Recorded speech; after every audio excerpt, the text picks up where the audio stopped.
Hello once again welcome to my YouTube channel. आज हम बात करेंगे उस न्यूमेरिकल की जो कि टफ माना जाता है, लेकिन मेरे साथ आपको न्यूमेरिकल टफ नहीं लगेंगे। आई प्रॉमिस यू कि मैं टफ न्यूमेरिकल्स को भी इजी बना के करवाऊंगा और उसकी ट्रिक भी बताऊंगा। तो आज हम बात करेंगे वो न्यूमेरिकल की जिसमें डायरेक्शन सेंस दिया होता है। क्या दिया होता है? Direction sense.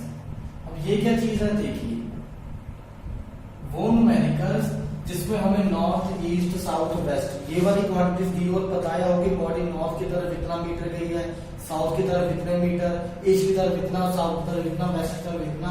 इट मींस कहीं ना कहीं वो हमें कंफ्यूज करता है और बाद में पूछ लेता है डिस्टेंस बताओ और डिस्प्लेसमेंट बताओ, जो कि हमारे लिए आसान नहीं होता अगर हम इस चीज का मेथड नहीं पता।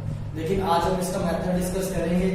देखिए, मेथड करने से पहले छोटी सी चीज आपको ध्यान में रखनी है कि जब भी डायरेक्शन का क्वेश्चन आए आपने ये वाली चीज बनानी है, north, south, east and west. जब ये बन जाएगी तो आपने हमेशा बॉडी को, जो भी उसने बॉडी दी है उसको हमेशा यहाँ से O पॉइंट से स्टार्ट करना है। अब हम क्वेश्चन की स्टार्ट करेंगे। देखिए, ए पार्टिकल और a body moves 3 metre north. कहता है कि बॉडी 3 मीटर नॉर्थ की तरफ गई है, तो स्केल से मेजर नहीं करना, जस्ट रफली हम यहाँ पे एक पॉइंट लगाएंगे ए और उसको बोल देंगे 3 metre. Very easy. Next part देखिए, देन 4 मीटर ईस्ट। अब कुछ बच्चे कहते हैं सर अगर ये डायग्राम लिखना है तो पहले नॉर्थ गए फिर ईस्ट किस तरफ आएगा, क्योंकि मेरा राइट आपका लेफ्ट है और आपका लेफ्ट मेरा राइट है।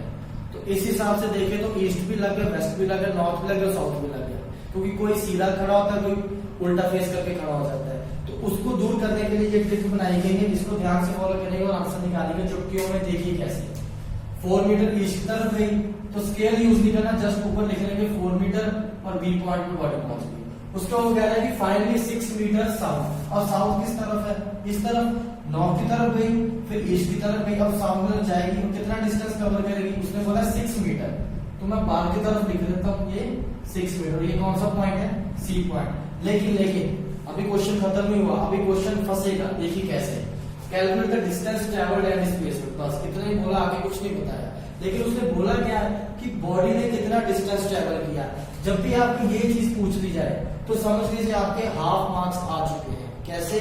देखिए, बॉडी O से स्टार्ट की, ए पर गई, तो अगर मैं बोलूं कि डिस्टेंस पहले तो O से A कितना है? 3 मीटर प्लस, फिर A से B का कितना है? 4, फिर B से C का कितना है? 6, तो आंसर हमारा आ जाएगा 13 metre. That will be the distance. But अगर वो डिस्प्लेसमेंट की बात करें तो डिस्प्लेसमेंट होता है क्या? फिर से मैं बोलूंगा, डिस्प्लेसमेंट होता है shortcut path followed by the body, कि बॉडी जहां से शुरू किया जहां पे खत्म किया है, अगर उस रास्ते का हम शॉर्टकट निकाले तो वो हमारा डिस्प्लेसमेंट होगा। क्वेश्चन की फॉर्म में देखें तो बॉडी ने O से स्टार्ट करना, तो C पे पहुंचना था, तो ये वाला हमारा क्या हो जाएगा? शॉर्टकट हो जाएगा। तो O से C निकालने के लिए हमें एक लॉजिक लगाना पड़ेगा। उसके लिए हमें ये वाली और ये वाली साइड चाहिए। क्यों चाहिए? थोड़ी देर में पता चलेगा। सबसे पहले हमें ये चाहिए, लेकिन उसके लिए ये 3 है तो ये कितना होगा? This will also be 3। अब 6 में से 3 माइनस किए तो ये भी कितना बचा? 3 बचा। मतलब ये भी 3, ये भी 3, टोटल 6 हो गया। It is solve. अब हमें ये वाली चीज चाहिए और ये किसके इक्वल है? इसके इक्वल है। इट मींस ये कितना आ गया? 4। अब ये दोनों आ गई और ये 90 डिग्री एंगल है। बच्चों आप लोग सबको पता है कि जब भी 90 डिग्री एंगल होता है टू साइड्स में, तो this is the hypotenuse, this is the base, this is the perpendicular. वैसे इसमें अगर ये हाइपोटेन्यूज है तो इसको बेस मान लो, इसको परपेंडिकुलर मान लो। तो अगर पाइथागोरस फॉर्मूला लगाए, वो क्या कहता है? पाइथागोरस फॉर्मूला कहता है hypotenuse square is equal to base square plus perpendicular square, and hypotenuse square we have to calculate.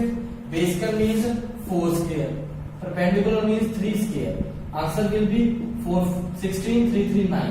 It will be 25, but we have to calculate only h, not h square. So we will take the square root on this side, and h will be 5 metre. ये हो गया हमारा question.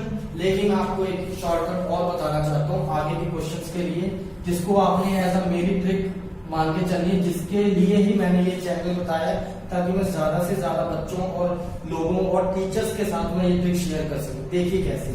जब भी Pythagoras लगानी हो तो एक कंडीशन तो आपके पास 90 डिग्री एंगल होना चाहिए। साथ के साथ अगर आपने हाइपोटेन्यूज निकालनी है तो अगर आपको ये वाली चीज 3 या 4 दी है, या ये 4 है ये 3 मीटर है, तो हमेशा हाइपोटेन्यूज आपकी कितनी आएगी, 5 आएगी। ध्यान से सुनिए, ये 3, ये 4, ये 5, ये 3, ये 4, ये मतलब ये उल्ट हो जाए चल सकता है, लेकिन ये आंसर 5 ही आएगा। तो ये थी आपकी सिंपल ट्रिक, इसमें अप्लाई कर सकते हैं। देखिए यहाँ पे 3 है, यहाँ पे 4 है, अगर इसको सॉल्व करेंगे तो आंसर कितना आना चाहिए, 5, जो कि हमारा आंसर आ रहा है। प्लीज नोट कीजिए, फिर इसके बाद एक और न्यूमेरिकल करेंगे।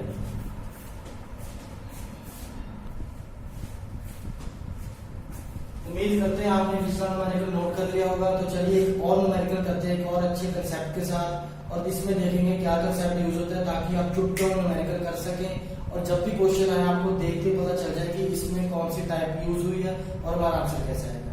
चलिए इजी वे में करते हैं जल्दी जल्दी से। कहता है एक बॉडी मूव कर रही है स्ट्रेट लाइन में और उसने 20 मीटर कवर कर लिया 2 पॉइंट्स में, ए और बी में। तो इसको मैंने जैसे बताया था कि न्यूमेरिकल को पहले रीड करेंगे, जो जो डाटा दिया होगा लिखेंगे और उसके हिसाब से डायग्राम को सेट कर लेंगे। डायग्राम बन चुकी है, ए से बी में उसने बोला 20 मीटर है और स्ट्रेट लाइन पाथ फॉलो कर, मींस बॉडी ए से बी पे जा रही है स्ट्रेट लाइन में। कहता है डिस्टेंस निकालो, सिंपल सी बात है, डिस्टेंस कितना होगा ए से बी में, distance will be 20 metre. What about the displacement, अगर फॉर्मूला लगाएं तो b माइनस ए होगा। b माइनस ए का मतलब है कि अगर a 0 से स्टार्ट किया तो b पे जाते जाते 20 मीटर कवर कर चुका है, तो it will be 20 minus 0 which is also 20 metre. Concept बताने के लिए सिंपल सा न्यूमेरिकल आपके सामने पेश किया था। कंसेप्ट क्या है, इसमें ये कंसेप्ट है कि अगर जब भी body straight line path follow करेगी, ध्यान से सुनिए, जब भी body straight line path follow करेगी तब डिस्टेंस और डिस्प्लेसमेंट की वैल्यू क्या हो जाएगी, सेम हो जाएगी। नोट कर लीजिए इस पॉइंट को, मैं फिर से रिपीट कर रहा हूं कि जब भी body straight line path follow करेगी तो उसी क्षण डिस्टेंस और डिस्प्लेसमेंट क्या हो जाएंगे, इक्वल हो जाएंगे। अब इसका एक रिवर्स भी बताता हूं, जब बॉडी सर्कुलर पाथ में फॉलो करेगी, सर्कुलर पाथ फॉलो करेगी तो डिस्प्लेसमेंट कितना होगा, 0। अगर वो फुल सर्कल में मूव करेगी, मतलब जहां से शुरू किया अगर वहीं आ जाएगी तो डिस्प्लेसमेंट 0 और डिस्टेंस कितना होगा, अभी आपको बताया, that will be equal to 2 pi r which is equal to circumference of the circle. उम्मीद करता हूं आपको न्यूमेरिकल समझ आए होंगे। अब इजीली आप बुक के न्यूमेरिकल सॉल्व कर पाएंगे। मैं उम्मीद करता हूं कि आप लोग अभी बुक उठाएंगे और न्यूमेरिकल सॉल्व करेंगे और उसी वक्त आपके सारे न्यूमेरिकल सॉल्व हो जाएंगे। अगर ना हो तो आप कमेंट बॉक्स में कमेंट करें, मुझे न्यूमेरिकल बता सकते हैं, फोटो भेज सकते हैं, I will try to solve it for you. और इसके अलावा चैनल को सब्सक्राइब करना ना भूलें, वीडियो को लाइक करें और शेयर करें ताकि ज्यादा से ज्यादा बच्चों के न्यूमेरिकल सॉल्व हो पाए और उनकी मदद की जा सके। Thank you so much, have a nice day.